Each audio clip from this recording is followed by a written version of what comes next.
Hello, আসসালামু আলাইকুম। So আজকে হচ্ছে আমাদের অ্যাডমিশন যে কিউএনএ ছিল ওইটার হচ্ছে প্রথম ভিডিও, যেখানে আমি তোমাদের প্রশ্নের অ্যান্সারগুলো দিব। সো এখানে মোটামুটি অনেকগুলো কোয়েশ্চেন আসছে, অন্য অন্য ভিডিও প্লাস এই ভিডিওগুলো মিলে অলমোস্ট 40-50টার মতো। তো সবগুলো থেকে আমি সেম ক্যাটাগরি যেগুলো ছিল একটা করে কমেন্ট পিক আপ করছি। হ্যাঁ, তো মোটামুটি যদি আমি সামারাইজ করি কোয়েশ্চেনগুলো কেমন ছিল, যেটা সবারই থাকে। যদি অনেক কোয়েশ্চেন আরও করার ছিল তোমরা করো নাই, ওইগুলো আমি পরে ভিডিওতে ক্লিয়ার করব। যেমন হচ্ছে মেডিকেলের প্রিপারেশন নিব নাকি ভার্সিটির, আমার নাম্বার একটু কম আসতে পারে, জিপিএ কম আসতে পারে, সো আমি কি ইঞ্জিনিয়ারিং প্রিপারেশন নিব নাকি ভার্সিটি, কোচিং সিলেকশন, কোচিং আসলে কি হয়, এই জিনিসটা কিন্তু খুব ইম্পর্টেন্ট। কোচিং সিলেকশনে তোমরা মোটামুটি সবাই হতাশ হবা, এটা ট্রু, যে তোমরা অনেক এক্সপেকটেশন নিয়ে যেই কোনো কোচিংয়ে তুমি ভর্তি হও একটু হতাশ হবা। মানে এই হতাশ হবা এটা এখন বুঝবা না, অ্যাডমিশন শেষ হওয়ার পরে বুঝবা। ঠিক আছে, সো কোচিংয়ের ক্ষেত্রে অনেকগুলো এক্সপেকটেশন আছে, তোমরা নিয়ে যাও। সো আমি একটু যেইটা লজিক্যাল, মানে যেটা 100% হয় ওটা তোমার সামনে একটু ক্লিয়ার করবো। হ্যাঁ, এটা খুবই ইম্পর্টেন্ট। সো ভিডিওটা একবারে শুরু থেকে শেষ অবধি দেখতে হবে। সো আশা করি তোমার কোয়েশ্চেন অ্যান্সারটা তুমি পেয়ে যাবা, বাকি আরও নতুন কিছু দেখতে পারবে এখানে। হ্যাঁ, সো আমি সবার আগে যেটা দিয়ে শুরু করব, ভার্সিটি নাকি মেডিকেল, ইঞ্জিনিয়ারিং নাকি হচ্ছে ভার্সিটি। ঠিক আছে, শেষে হচ্ছে আমি ক্লিয়ার করবো কোচিংয়ের ব্যাপারটা। আরেকটা ইম্পর্টেন্ট জিনিস আছে এখানে, টিচার সিলেকশন। হ্যাঁ, সো এটা নিয়ে আলাদা একটা ভিডিও বানাইতে হবে, যদি আমি হালকা একটু তোমাদের টাচ দিব এটাতে। সো প্রথমে আসো যে ধরো ফার্স্ট কনফিউশন, সেটা হচ্ছে ইঞ্জিনিয়ারিং প্রিপারেশন নাকি ভার্সিটি প্রিপারেশন নিব। হ্যাঁ, সো এই কনফিউশনটা কখন তৈরি হয়? প্রথমত এখানে একটা জিনিস মাথায় রাখতে হবে, সেটা হচ্ছে তোমার অ্যাসপাইরেশন কি। ঠিক আছে, তুমি কি আসলে ইঞ্জিনিয়ারিংয়ের সাবজেক্টই পড়বে কিনা, অথবা যদি তোমার অ্যাসপাইরেশন এরকম থাকে যে আমি জাস্ট দেখানোর জন্য পড়বো বা এটা সবাই পড়ে এই জন্য পড়বো, তাইলে হিসাব আলাদা। ঠিক আছে, আচ্ছা, সো কেন বলতেছি, ধরো তুমি এক্সাম দিছো অ্যান্ড এক্সামে কনফিউশন হচ্ছে, আর এরকম যদি কনফিউশন থাকে যে এ প্লাস থাকবে আমার মোটামুটি নাম্বার 1, অ্যান্ড নাম্বারও মোটামুটি থাকবে, তবে হ্যাঁ আমার কনফিউশন হইতেছে এটা নাম্বার একটু কম আসতে পারে। ঠিক আছে, কারণ তোমরা তো সবাই রিকোয়ারমেন্ট জানো যে আমাদের যতগুলো টপ ইঞ্জিনিয়ারিং ইউনিভার্সিটি আছে সবগুলোতেই ভালো একটা মার্কস লাগে। হ্যাঁ, তো সেই ক্ষেত্রে দেখা যাবে যে আমি যদি বলি কত পার্সেন্ট সেফ যে তুমি সব জায়গায় এক্সাম দিতে পারবা, বুয়েট, বুটেক্স, এমআইএসটি, সিকেরোয়েট, আইইউটি, সব জায়গায় এক্সাম দিতে পারবা, সেটা হচ্ছে আগের বারে যে কোয়েশ্চেন ছিল সেখানে দেখা গেছে অলমোস্ট 89% থেকে 90% এরকম আশেপাশে ছিল পিসিএমে, শুধুমাত্র ফিজিক্স, কেমিস্ট্রি, ম্যাথের জন্য। ঠিক আছে, সো এইবার কি হয় সেটা আসলে বলা একটু টাফ।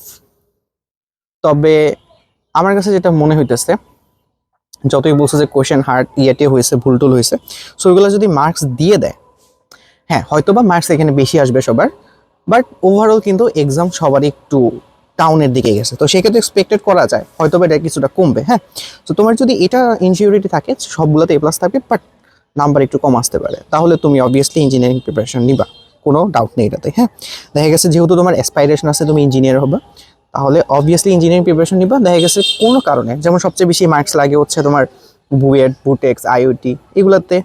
যেমন সিকিউরিটির ক্ষেত্রে হয় কি, ওদের বসতে বেশি দেয়, মানে ওরা বেশি অ্যাডমিশন ক্যান্ডিডেটকে এক্সাম দিতে দেয়, সো ওদের ক্ষেত্রে দেখা যায় নাম্বার একটু কম থাকলেও এক্সাম দেওয়া হচ্ছে। হ্যাঁ, সো এই ক্ষেত্রে দেখা যাবে কয়েকটা ইউনিভার্সিটি মিস হতে পারে, বাট ওইগুলো যদি তুমি কমফোর্টেবল থাকো, অবভিয়াসলি সব ইউনিভার্সিটি সেম ভাই, বোর্ড থেকে পড়লে তোমাকে আলাদা করে চাকরি দিয়ে যাবে না, সো ট্যাগ ইউজ করতে পারবা, বাট এগুলো অলমোস্ট সবগুলো কাছাকাছি, অত বেশি ডিফারেন্স নাই। হ্যাঁ, সো ওই তো বললাম, এই জন্য তোমাকে এই জন্যই বলছি যে তুমি ইঞ্জিনিয়ারিং অ্যাসপাইরেন্ট কিনা। যদি তুমি ভার্সিটি অ্যাসপাইরেন্ট হও, মানে যদি তুমি ইউনিভার্সিটি ট্যাগ লাগাইতে চাও তাহলে হিসাব আলাদা। যদি ইঞ্জিনিয়ারিং অ্যাসপাইরেন্ট হও, দেখা গেছে হ্যাঁ বইয়ের এক্সাম না দিতে পারলাম, কি হয়েছে, বাকিগুলোতে এক্সাম দিলাম, সমস্যা কি। সো তখন অবভিয়াসলি তুমি ইঞ্জিনিয়ারিং প্রিপারেশন নিবা। নাম্বার 1 গেছে, নাম্বার 2। আচ্ছা, এখানে শেষ হয় না, একটা কথা আছে, নাম্বার 2 দিয়ে বলি। নাম্বার 2 এর ক্ষেত্রে দেখা যায় যে হ্যাঁ মার্কস আসবে হয়তো, মানে তুমি কনফিউশনের মধ্যে আছো যে তোমার এই প্লাসটা হয় আসবে নাহলে আসবে না, আমি 50-50 চান্স। ঠিক আছে, এনি কনফিউশনটা কেন হয়েছে সেটাও বলে দিই। সেটা হচ্ছে ভাই আমি তো কোয়েশ্চেন আনসার করছি কিন্তু কোয়েশ্চেনের মধ্যে ভুল ছিল, নাম্বার কত দিবে এটা বুঝতেছি না। তো আমি একটা কথা বলি, যদি তুমি কলেজের সাথে মার্কিংয়ে হিসাব করো, বোর্ডে অলওয়েজ একটু বেশি নাম্বার দেয়। আমি জানি না এবার আসলে কি করবে, মনে হয় না খুব একটা চেঞ্জ হওয়ার কথা আমার কাছে যতটুকু মনে হচ্ছে, কারণ আমি যতবার এক্সাম দিছি, তো আমি কলেজের পার্সপেক্টিভ হিসাব করে দেখছি বোর্ডে অলওয়েজ নাম্বারটা অনেক বেশি আসে। হ্যাঁ, তো সেই ক্ষেত্রে যদি এরকম থাকে 50-50 যে প্লাস আসবে আসবে না, আসবে আসবে না, আমি বলবো তুমি সেফ জোনে থাকার জন্য, যেহেতু তোমার অ্যাসপাইরেশন আছে তুমি ইঞ্জিনিয়ারিং প্রিপারেশন নিবা বা তুমি হচ্ছে মেকানিক্যাল, সিভিল এগুলোতে পড়তে চাও, তাহলে অবভিয়াসলি তোমার যেটা করা উচিত সেটা হচ্ছে ইঞ্জিনিয়ারিং প্রিপারেশন নেবা, অ্যান্ড পাশাপাশি অবভিয়াসলি ভার্সিটি রাখতে হবে। মেডিকেল বাদ, মেডিকেল তো অন্য সিলেবাস, সো ওইখানে পড়াশোনা টোটালি আলাদা। তো সেই ক্ষেত্রে তুমি ভার্সিটির প্রিপারেশনটা সাথে রাখবা। এইগুলো 2 ক্যাটাগরি। হ্যাঁ, তো সেই ক্ষেত্রে অবভিয়াসলি শুরু থেকেই তোমার ভার্সিটির উপর ভালো একটা ফোকাস দিতে হবে, যেহেতু তুমি 50-50 কনফিউশনের মধ্যে আছো। তো এই ক্ষেত্রে দেখা যায় যে কনফিউশন থাকলেও চলে আসলে হয়তো বা দেখা গেছে যে তুমি অনেকগুলোতে অ্যাটেন্ড করতে পারলা না, তখন দেখা গেছে হ্যাঁ ভার্সিটিতে কিন্তু ভালো ভালো অপশন আছে, ডাবি আছে, রাভি আছে, হ্যাঁ জগন্নাথ, জাহাঙ্গীরনগর। সো সবগুলোর মধ্যেই মোটামুটি ভালো সাবজেক্ট আছে, ইঞ্জিনিয়ারিং সাবজেক্টও কিন্তু আছে। সো এই ব্যাপারগুলোর জন্য মানে সাইড হিসেবে অবভিয়াসলি তুমি ভার্সিটিটা রাখবা। এখন এখানে একটা কথা আছে, ইঞ্জিনিয়ারিং আর ভার্সিটির পড়াশোনা একটু তো আলাদা। অবভিয়াসলি সিলেবাস সেম, সেম বই পড়তে হবে, বাট ভার্সিটির জন্য যেটা করতে হয়, যেমন তোমাকে হয়তো বা বড় বড় ম্যাথ স্কিপ করতে পারো, তুমি ছোট ছোট জিনিসগুলোর প্রতি বেশি ফোকাস দিবা। বাট ইঞ্জিনিয়ারিং এর জন্য কিন্তু বড় বড় ম্যাথগুলো করা লাগে, টাফ ম্যাথ করা লাগে, হার্ড ম্যাথ করা লাগে, ঠিক আছে? সো দুইটার প্রিপারেশন আলাদা। এখন দুটো প্যারালালি কীভাবে কম্বাইন করা যায়? তুমি যদি ইঞ্জিনিয়ারিংয়ের জন্য প্রিপারেশন নাও, তাহলে তোমার কনসেপ্ট আরও বেশি ক্লিয়ার হবে, তুমি এমসিকিউতে ভালো হবা, তুমি হচ্ছে রিটেনে ভালো হবা। তো সবগুলোই ওভারঅল ভালো প্র্যাকটিসের মধ্যে থাকবে। এতে করে দেখা গেছে যে ভার্সিটির প্রিপারেশনটা তোমার অলমোস্ট হয়ে যাবে। তবে এখানে কিছু কথা আছে, ভার্সিটিতে সবচেয়ে বড় প্রবলেম টাইমে, ঠিক আছে? তুমি যেহেতু ক্যালকুলেটর ইউজ করতে দিবে না, তো সেই ক্ষেত্রে একবারে শুরু থেকে ডে 1 থেকে তুমি ট্রাই করবা ক্যালকুলেটর যে হ্যাক্স আছে, হ্যান্ড ক্যালকুলেশন, এটাতে প্রো হইতে হবে, কোনো কথা নাই, ঠিক আছে? এই স্কিলগুলো শুরু থেকে, আর কয়েকটা স্কিল আছে আমি বলি খুবই ইম্পর্টেন্ট। হ্যান্ড ক্যালকুলেশন তো গেছে, এর পাশাপাশি এমসিকিউ প্রচুর লেভেলে প্র্যাকটিস করতে হবে, ঠিক আছে? জ্ঞানমূলক এই জিনিসগুলো রেগুলারের মধ্যে প্র্যাকটিসের মধ্যে রাখতে হবে, ঠিক আছে? এগুলো থেকে আবার ভার্সিটি কিছু শর্টকাট আছে, এগুলা থেকে ভাই রিপিট করে। এখন সরি, শর্টকাট পড়ার মধ্যে আমরি কোনো ইয়া নাই, তুমি কি প্র্যাকটিস করতে করতে এমন লেভেলে চলে যাবা, মানে প্রচুর প্র্যাকটিস করতে হবে। তারপরে দেখা গেছে যে এই শর্টকাটগুলো তুমি অটোমেটিক পারো, তাইলেই তুমি আগে থাকবে, তাইলে দেখা গেছে ভার্সিটিতে ভালো শিখ পাবে। আর একটা কথা বলি, ভার্সিটি থেকে ফার্স্টের দিকে যাদের র্যাঙ্ক থাকে ওরা মোটামুটি সবাই ইঞ্জিনিয়ারিং অ্যাসপাইরেন্ট হয়। সো এটা একটা মোটিভেশন। বিশেষ করে ডাবির কথা বলতেছি, ডাবির কোয়েশ্চেন যদি আমি বলি তুমি শুধুমাত্র ভার্সিটিকে টার্গেট করে প্রিপারেশন নাও, ডাবিতে প্রথম থেকে র্যাঙ্ক আনা পসিবল না, ঠিক আছে? কেন? ডাবির কোয়েশ্চেন দেখছো কিনা, মানে ওদের যখন কোয়েশ্চেনগুলো টাফ হয়, সো ও ইঞ্জিনিয়ারিং যারা আছে ওরাই শুধুমাত্র অ্যাপ্রোচ করতে পারে, মানে কোয়েশ্চেনগুলো একটু চেঞ্জ করে দেয়। গতানুগতিক আগে যেভাবে ভার্সিটিতে কোয়েশ্চেন আসতো বা অন্য অন্য ভার্সিটিতে যেভাবে কোয়েশ্চেন আসে ওইভাবে কোয়েশ্চেন কিন্তু আসে না, ঠিক আছে? তো সেই ক্ষেত্রে ইঞ্জিনিয়ারিং প্রিপারেশন নেওয়াটা কিন্তু সেফ জোন তোমার জন্য। বোঝা গেছে আই গেস আমি কি বলছি তোমাদের? তাহলে শুরু দেখি হ্যান্ড ক্যালকুলেশন নাম্বার 1, নাম্বার 2 হচ্ছে তোমাকে ওই যে বললাম যে বেশি বেশি করে এমসিকিউ জিনিসগুলো প্র্যাকটিস করতে হবে, অ্যান্ড শর্টকাটগুলো এগুলো শুরু থেকে দেখতে হবে, হ্যাঁ?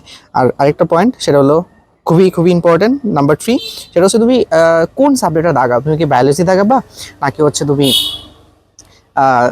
ইংলিশ বাংলা দাগাবা? সো এই ক্ষেত্রে একটা কথা বলি, বায়োলজি দাগাইলে বায়োলজি রিলেটেড সাবজেক্টগুলো তোমার অপশানে থাকবে। সাপোজ তুমি বায়োলজি দাগালে না, এতে করে কি হবে? ধরো ডাবিতে 1800 সিট আছে, তাহলে বায়োলজি রিলেটেড সাবজেক্ট হচ্ছে ধরো 400, তার মানে তুমি ওই 400 সাবজেক্টের জন্য এলিজিবল হবে না যদি বায়োলজি না দাগাও। সিমিলারলি তুমি হায়ার ম্যাথ দাগালে না, তাহলে হায়ার ম্যাথ রিলেটেড সাবজেক্ট আছে ধরো 800, তাহলে 800 সাবজেক্টে তুমি এলিজিবল হবে না, তোমার জন্য সিট হয়ে গেছে কতগুলা? 1000। কখন এটা হবে না? যখন তুমি হায়ার ম্যাথ দাগাবা না, ঠিক আছে? সো এই ক্ষেত্রে আগে ডিসিশন নিয়ে নিবা কোনটা কি করবা, ঠিক আছে? যদি এরকম থাকে যে বায়োলজির প্রিপারেশন খুবই খারাপ, কোনো রকম বায়োলজিতে অ্যান্সার করছি, তাহলে আমার প্রিফারেন্স তুমি ইংলিশ বাংলা যে কোনো একটার উপর দক্ষতা তৈরি করো, ঠিক আছে? ডাবির জন্য বা অন্যান্য ইউনিভার্সিটিতে অলমোস্ট সেম, ঠিক আছে? এই ব্যাপারটা একটু ক্লিয়ার থাকবা। তো এটা গেল মোটামুটি হচ্ছে আমাদের ইঞ্জিনিয়ারিং আর হচ্ছে ভার্সিটির ব্যাপার স্যাপার, আই থিঙ্ক বুঝতে পারছো। আর যদি তোমার এরকম থাকে ভাই A+ আসবেই না, তাইলে তুমি ভাই শুরু থেকে ইউনিভার্সিটি প্রিপারেশন নাও, হ্যাঁ? ডাবিকে টার্গেট করে পড়ো, বাকি ইউনিভার্সিটিগুলো হয়ে যাবে। এবার আসলে হচ্ছে মেডিকেলের ব্যাপারটা। মেডিকেলে এবার তোমাদের জন্য একটু স্বস্তি, আগের কয়েক বছর আরও বেশি প্যারায় গেছে। প্যারায় গেছে কেন? আগে হচ্ছে তোমার 100 মার্ক থাকতো হচ্ছে তোমার এমসিকিউর উপর, আর 200 মার্ক থাকতো জিপিএর উপর। সো এটা খুবই একটা ডেঞ্জারাস সিচুয়েশন ছিল। এবার একটু কমে আসে, জিপিএর উপর মার্কস 100তে নিয়ে আসছে। এটা আরও কমানো উচিত, আমার মনে হয় এটা 10, 15, 20 করে ফেলা উচিত, এটা রাখা উচিত না। যাই হোক, 100 যেহেতু আসছে, এখন তুমি কমফোর্টেবলি করতে পারো। তবে এখানে কিছু কথাবার্তা আছে, অনেকের যদি জিপিএ 5 থাকে, অবভিয়াসলি মেডিকেল স্পাইরান থাকলে মেডিকেলের জন্য প্রিপারেশন নেবার কোনো কথা নাই। এখন কত পর্যন্ত থাকলে আমি প্রিপারেশন নিতে পারি? ধরো আমার অনেক বেশি ইচ্ছা আছে মেডিকেলে পড়বো, তাহলে আমার যদি জিপিএ ধরো, আমি সে ফর এক্সাম্পল আমি যদি বলি ধরো তোমার 4.5, তাহলে 4.5 থাকলে তোমার কত মার্ক কাটবে আলটিমেটলি? 4.5, যেটা আমি বলি তোমার এসএসসি জিপিএ কে হচ্ছে 8 দিয়ে গুণ করে, প্লাস এইচএসসি জিপিএ হচ্ছে তোমার 12 দিয়ে গুণ করে, ঠিক আছে? তাহলে 5 × 8 40, আর 12 ইন্টু হচ্ছে 5 কত হয়? 60, টোটাল 100, ঠিক আছে?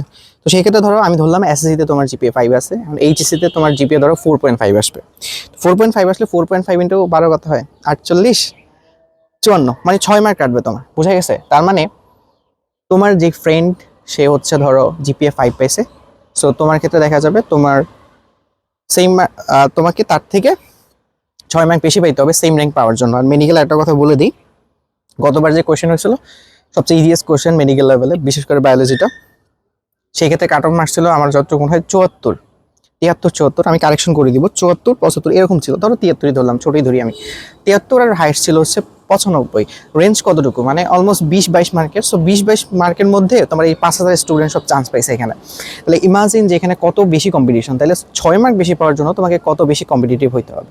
তো ধরো তুমি যদি 80-র উপর চাও তাহলে তোমাকে 86 পাইতে হবে মোটামুটি। হ্যাঁ, র্যাঙ্ক যদি ধরো তুমি মোটামুটি কতর মধ্যে রাখতে চাও, 1000, 2000, মানে 1000-এর মধ্যে রাখতে চাও, তাহলে দেখা গেছে যে তোমার হিউজ একটা মার্কস পাইতে হবে, 87-88 এরকম একটা পাইলে দেখা গেছে 1000 মধ্যে চলে আসবে। এটা তো কোশ্চেনের উপর ভেরি করে, আমি জাস্ট একটা এক্সাম্পল দিলাম যে ডিফিকাল্টিস লেভেল কতটুকু। 6 মার্ক বেশি পাওয়া এত ইজি না আসলে। তোমার যদি ওই ডেডিকেশন থাকে যে আমি পড়তে পারবো, তাইলে কোনো সমস্যা নেই, তাহলে এটা নিতে পারো। হ্যাঁ, আর এটা হলো 4.5 এর কথা। 4.75 হলে তোমার মনে হয় 3.75 কাটে এরকম, ঠিক আছে? তো সেই ক্ষেত্রেও আহামরি ওটা ইস্যু না, বেশি পড়ে ওটাকে কাভার করতে হবে, তোমার ডেডিকেশন থাকলে অবভিয়াসলি করবে। তো এটা ছিল ওভারঅল কথাবার্তা। আর 4.5 থেকে নিচে চলে গেলে হিসাব করে দেখবা, ধরো তোমার একজন কমেন্ট করছিল ওর 4.20, তো সেক্ষেত্রে কতটুকু মার্ক কাটে আমরা যদি একটু ক্যালকুলেট করি, দেখো যে আমাদের 4.2 ইন্টু 12, সো মোটামুটি 9.6 মার্ক। সো এটা কিন্তু খুব কম মার্ক না। সো তোমার যদি ওই লেভেলের ডেডিকেশন থাকে এটা একটু টাফ, মোটামুটি ভালোই টাফ। চিন্তা করো, তোমার যদি কনফিডেন্স থাকে তুমি এটা নিতে পারো, মানে রিস্কটা নিতে পারো। আর মেডিকেল, আমি একটা কথা বলি, এইটা খুবই ইম্পর্টেন্ট, মাথায় রাখবা যে ইঞ্জিনিয়ারিং প্রিপারেশন নিলে ভার্সিটিতে চান্স পাওয়া সহজ, বাট মেডিকেলের থেকে ভার্সিটি সুইচ করা একটু টাফ। কারণ মেডিকেলের পোলাপাইন হচ্ছে কয়েক মাস ফায়ার ম্যাথ পড়েই না, তারপরে হচ্ছে ফিজিক্স, কেমিস্ট্রি ডিপ লেভেলে পড়াশোনা হয় না, ওরা জাস্ট জ্ঞানমূলকগুলো পড়ে যায়, মোটামুটি হায়ার লেভেলে কোনো ম্যাথ করে না। সো তখন দেখা যায় ভার্সিটিতে চান্স পাওয়া অনেক কঠিন হয়ে পড়ে। এটা সত্যি কথা, দিস ইজ ট্রু, ঠিক আছে? তোমার বেসিক ভালো থাকলে তোমার আলাদা কথা, আমি জাস্ট নর্মালাইজ সবার জন্য যেটা হয় সেটা বলতেছি। তো সেই ক্ষেত্রে আমি বলবো অবভিয়াসলি এরকম সিচুয়েশনে থাকলে ভার্সিটিকে মেজর প্রায়োরিটির মধ্যে রাখতেই হবে, পাশাপাশি হায়ার ম্যাথটাও দেখবা, বা হায়ার ম্যাথে যদি তোমার অপশনাল হয় তাহলে হায়ার ম্যাথের জায়গায় যদি অন্য কিছু দেওয়া বাংলা ইংলিশ, তাহলে বাংলা ইংলিশগুলো দেখে রাখতে হবে শুরু থেকে। আর ফিজিক্স যখন পড়তেছো সব কিছুই পড়বা মোটামুটি, ভার্সিটির জন্য যতগুলো যা যা দরকার এই জিনিসগুলো রাখতে হবে সাথে। কেমিস্ট্রির ক্ষেত্রে সেম, সবগুলো সাবজেক্টের জন্য সেম ইস্যু, ঠিক আছে? আর বায়োলজি মোটামুটি পড়লে আরেকটা সুবিধা আছে মেডিকেল স্টুডেন্টের জন্য, আমি বলি ভার্সিটিতে যে কোনো ভার্সিটির কথা বলো, ডিউর কথা বলো, ডিউ আগের বার বায়োলজি কোশ্চেন একটু টাফ করছিল, যাই হোক, বাট অ্যাভারেজ যেটা হয় বায়োলজি কোশ্চেনটা একটু ইজি হয়। সো মেডিকেল স্টুডেন্ট বায়োলজির দিক থেকে একটু আগে থাকে, ঠিক আছে? সো দেখা যায় ওরা মোটামুটি ভালো মার্কস তুলে ফেলতে পারে, এটা একটা অ্যাডভান্টেজ, বাকিগুলা একটু টাফ, ঠিক আছে? সো এটা ছিল ওভারঅল আলোচনা।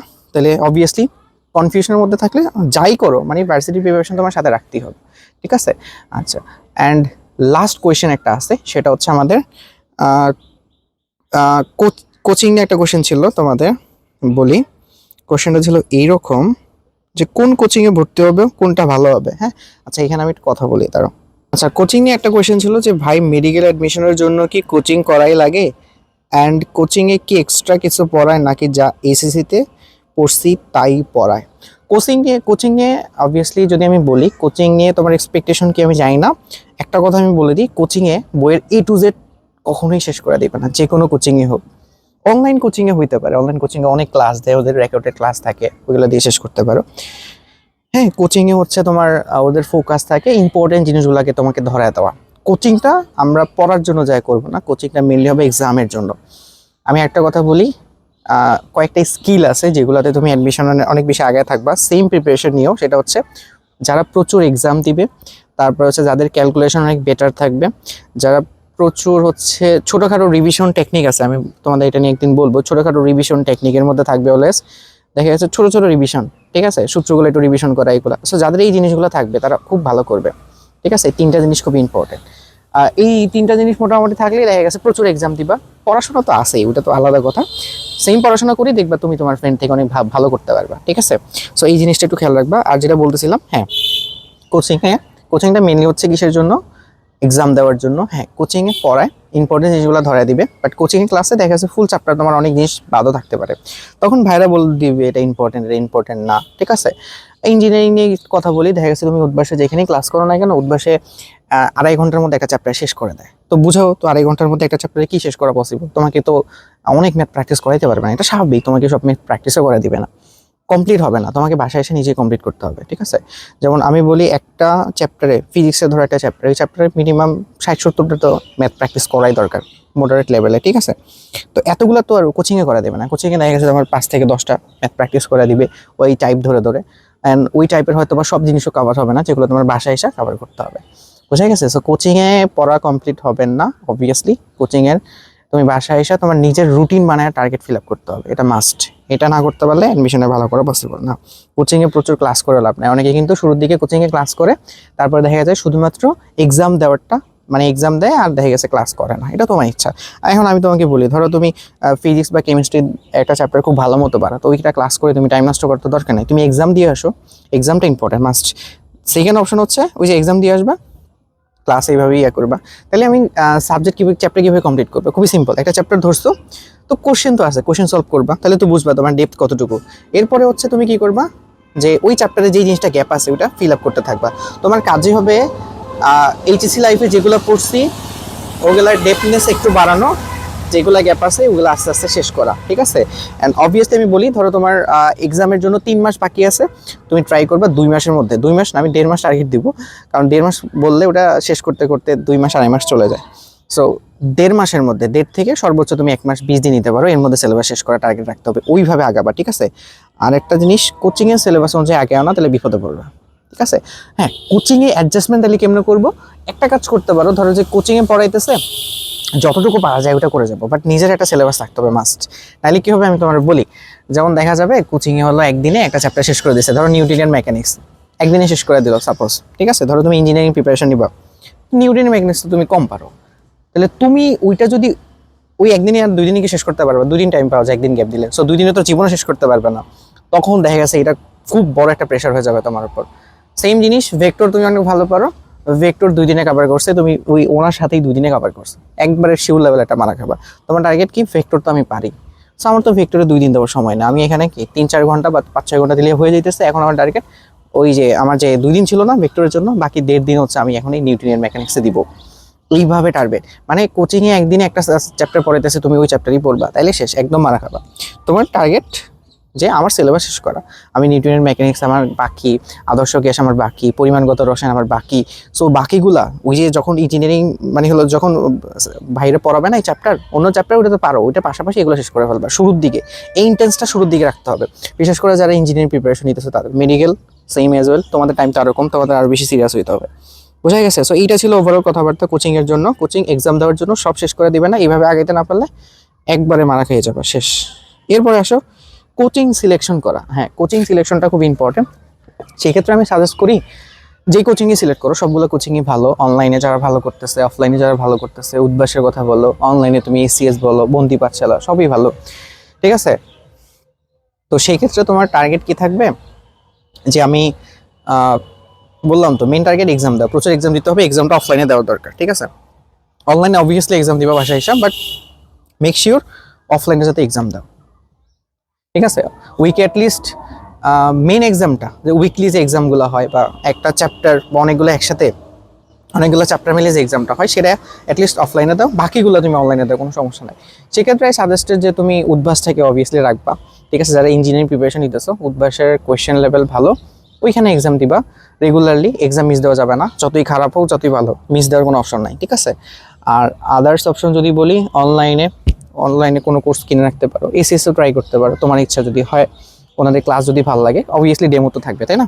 সো স্ট্রাকচার ভালো আছে ওনাদের, সো ওইখান থেকে তুমি কোর্সগুলো কিনে রাখতে পারো। এতে করে কি হবে, দেখা গেছে তুমি উদ্ভাসে এক্সাম দিলা আর এসিএস থেকে তুমি মোটামুটি করলা, যে ইঞ্জিনিয়ারিংয়ের কথা বলতেছি, যে এসিএস থেকে তুমি হচ্ছে এক্সামগুলো দিলা, আর হচ্ছে ধরো আমার ওই যে নিউটনের মেকানিক্স বাকি, তাহলে ওখান থেকে শেষ করে নিই, অ্যাভেলেবেল ক্লাস আছে, উদ্ভাসে অ্যাভেলেবেল ক্লাস আছে, অনলাইনে অনেক ক্লাস প্রোভাইড করে রাখে, শেষ করার কোনো অপশন নাই। এগুলো বাদে ধরো আমি কোথাও ভর্তি হবে না, এখন আমার টার্গেট কি, অনলাইনে প্রচুর ক্লাস আছে, ফ্রি ক্লাস আছে, ওইখান থেকে শেষ করে ফেলতে পারো। সো এইটা কোনো ম্যাটারই করতেছে না, তুমি যদি কোচিংয়ে ভর্তি না হও, ধরো কোচিংয়ে ভর্তি হলে না তো কী হয়েছে, এক্সাম নিজে নিজে বাসায় প্র্যাকটিস করো। হ্যাঁ, সবার সাথে দিলে কম্পিটিশন বেটার থাকে, স্পিডটা বেশি থাকে, বাট নিজে নিজে যদি দাও তাহলে দেখা গেছে স্পিড কম থাকবে, বাট পসিবল। আমারই কিছু না, তোমার সিলেবাস বাকি, অনলাইন থেকে প্রচুর কন্টেন্ট আছে অনলাইনে, আমাদের ওখান থেকে দেখে দেখে শেষ করে ফেলবা, ঠিক আছে? সো কোনো ইস্যু না। তো কোচিং এখানে কোনো ম্যাটারই করতেছে না, কোচিং হচ্ছে জাস্ট তোমার একটা কি বলা যায় মানে একটা প্রভাবকের মতো। প্রভাবক থেকে একটু কম, প্রভাবের ভূমিকা তো অনেক, তাই না? ওইখান থেকে একটু কম বলা যায়, বাট ওইটার ডিরেকশনটা খুব ইম্পর্টেন্ট, ঠিক আছে? কোচিংটাকে যদি ইউটিলাইজ করতে পারো কাজে দিবে, আর যদি কোচিংয়ের মতো চলো তাহলে কিন্তু হবে না, তোমাকে নিজের সিলেবাসটা নিজের মতো করে আগাইতে হবে, গোছাইতে হবে। এটা হলো ওভারঅল সিলেকশন। ভার্সিটির জন্য সেম, তুমি অনলাইনে যারা পপুলার আছে ভর্তিও যেতে পারো। ভর্তি হয়ে হচ্ছে হ্যাঁ এক্সামের জন্য মেন টার্গেট এক্সাম, যেখানে এক্সাম ফ্যাসিলিটিস ভালো ওইটার উপর ভর্তি হবে, প্লাস লেকচার ফ্যাসিলিটিস। আর এটা খুব ইম্পর্টেন্ট, সেটা হচ্ছে কিউএনএ, ঠিক আছে? কিউএনএ বলতে ওই যে তোমাদের ডাউট হলে ডাউট সলভিংটা যাতে থাকে, মেক শিওর দেখবা যে কোনটার মধ্যে ডাউট সলভিং ভালো। উদ্ভাসরটাও ভালো, এসিএসও আছে মোটামুটি, ওটাও ভালো। সো এই ডাউট সলভিংগুলো যেখানে ভালো হয় সেটা বেটার হবে, ঠিক আছে? তো এইটা ছিল ওভারঅল কথাবার্তা কোচিং সিলেকশন নিয়ে। আশা করি তোমাদের আর কোনো ডাউট নাই। আমাদেরকে কোনো কোয়েশ্চেন বাকি আছে? ঠিক আছে, সো শুরুর দিক থেকে সিরিয়াসনেস রাখতে হবে। আশা করি তোমাদের অনেকগুলো কোয়েশ্চেন অ্যান্সার পাইছো, মিস হয় না কোনো কিছু, আশা করি মিস হয় নাই, ঠিক আছে? এর বাইরে যদি কোনো কোয়েশ্চেন থাকে অবভিয়াসলি এই ভিডিওতে করবো, আমরা নেক্সট ভিডিওতে তোমাদের ওই ডাউটগুলো একটা একটা করে ক্লিয়ার করব। হ্যাঁ, আচ্ছা, আরেকটা কথা বলে দিই, লাস্ট অফ আরেকটা কোয়েশ্চেন এরকম ছিল যে সিলেবাস কমপ্লিট না হলে ইঞ্জিনিয়ারিং প্রিপারেশন নেওয়া ঠিক হবে কিনা। ধরো তোমার রেজাল্টও ভালো আসতেছে বাট সিলেবাস কমপ্লিট না বলতে কেমন, যদি 10% 20% গ্যাপ থাকে এটা সবারই থাকে, এটা কোনো ইস্যু না। বাট যদি একবারে অনেক বেশি, ধরো ভাই আমার 30-40% সিলেবাস গ্যাপ, বা আমি যেই চ্যাপ্টারগুলো পড়ছি ওগুলো অত ভালোভাবে পড়ি নাই, একদমই ভালোভাবে পড়ি নাই, বাট রেজাল্ট কোনোভাবে ভালো হয়ে যাবে, তো সেই ক্ষেত্রে আমি বলবো তুমি ভার্সিটিকে মেন প্রায়োরিটি রাখো, কারণ ইঞ্জিনিয়ারের জন্য প্রচুর পড়তে হবে, বেসিক ভালো না থাকলে এখানে ভালো করা পসিবল না। তো আশা করি আমরা আমাদের অনেক সবগুলো কোয়েশ্চেনের অ্যান্সার পাইছি। আর কতগুলো এক্সট্রা টপিক ছিল যেগুলো এই ভিডিওতে দেওয়া পসিবল না, সো আমি ওগুলো নিয়ে সেপারেট কিছু ভিডিও করব, ওটা নিয়ে প্রবলেম নাই। যেমন হচ্ছে ভাই এই সাবজেক্ট ভালো কি ভালো না, ঠিক আছে? বাংলাদেশে অনেকগুলো সাবজেক্ট আছে, সো বা এই ইউনিভার্সিটিগুলো কেমন, সো ওইগুলো আলাদা ভিডিওতে আমরা কমপ্লিট করব। সো যেহেতু সবাই এখন অ্যাডমিশনে ভর্তি হয়ে যাবে, আমি আবার একটু বাড়ি আসছি, সো এখন বেশি গ্যাপ হয়ে যাচ্ছে দেখতেছিলাম, সো এই জন্য ভিডিওটা করে ফেলা আর কি। নয়েজে একটু প্রবলেম হইতে পারে, আশা করি হবে না, ক্যান্সেলেশন করে দিব। সো এতটুকুই। আর যদি তোমাদের কোনো কোয়েশ্চেন থাকে অবভিয়াসলি জানাবা, আমি হচ্ছে নেক্সট ভিডিওতে বাকি যত ডাউট আছে তোমাদের ক্লিয়ার করে দিব। অ্যান্ড অবভিয়াসলি তোমাদের অ্যাডমিশন সিজনে আমার থেকে অনেক বেশি হেল্প পাবা। হ্যান্ড ক্যালকুলেশন সিরিজ আসতেছে সামনে, আশা করি এটা অনেক কিছু চেঞ্জ করে দিবে তোমাদের, ঠিক আছে? আরও কিছু স্কিল ডেভেলপ নিয়ে কথা বলবো সামনে, দেখা যাক। আজকে এতটুকুই, আল্লাহ হাফিজ।